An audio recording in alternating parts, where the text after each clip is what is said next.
जय हिंद दोस्तों। आज हम लोग समझते हैं जीएसटी के बारे में, जिसे हम लोग गुड्स एंड सर्विस टैक्स के नाम से भी जानते हैं, जिसका हिंदी में वस्तु एवं सेवा कर कहते हैं। जीएसटी एक अप्रत्यक्ष कर है जो वस्तुओं पे हम लगता है। इस प्रकार की वस्तु एवं सेवा कर टैक्स लगाने की व्यवस्था सरकार ने कर दी है। यह एक अप्रत्यक्ष कर है।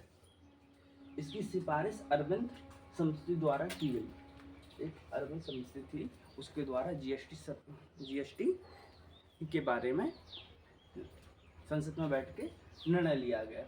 इसे अपनाने वाला पहला राज्य असम था। जीएसटी को सबसे पहले असम ने अपनाया। इसके लिए संविधान में 101 तथा 22वां संशोधन किया गया। इसे 1 जुलाई 2017 में पूरे देश में लागू कर दिया गया।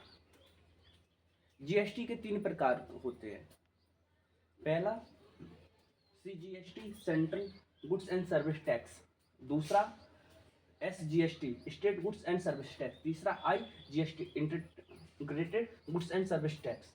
पहला सीजीएसटी, यह पूरा केंद्र सरकार लेती है। इस पे राज्य का कोई अधिकार नहीं होता है। जैसे रेलवे का किधर भी आप टिकट लेंगे तो पूरा उसका टैक्स पूरा सेंटर के पास जाता है, पूरा केंद्र सरकार के पास जाता है। C state good and service tax, इससे पूरा टैक्स राज्य सरकार लेती है। जैसे कोई भी वस्तु उस राज्य में बनी तथा उसी राज्य में बेची गई, उसका पूरा टैक्स उस राज्य सरकार लेगी। IGST, integrated goods and service tax, यह वह सरकार लेती है जिस पर राज्य में बनी वस्तु और राज्य में ही बेची गई।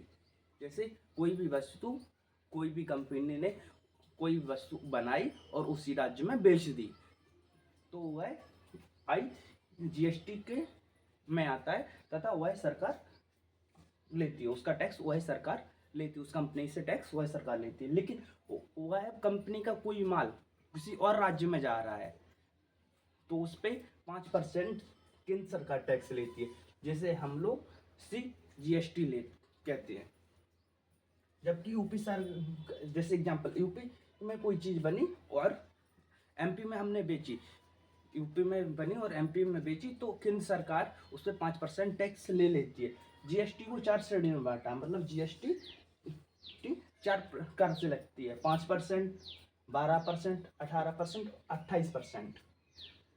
जो 28% है, जो इलेक्ट्रिक सामान, जैसे कोई कीमती वस्तु, आईफोन हो गया, लग्जरी सामान हो गया, उस पर 28% का जीएसटी हम लोगों पे लगता है। 5% खाना वगैरह पे। ऐसे इस प्रकार 5, 12, 18, 28 अलग अलग श्रेणियों में जीएसटी को हम लोगों ने बांटा है। जय हिंद दोस्तों।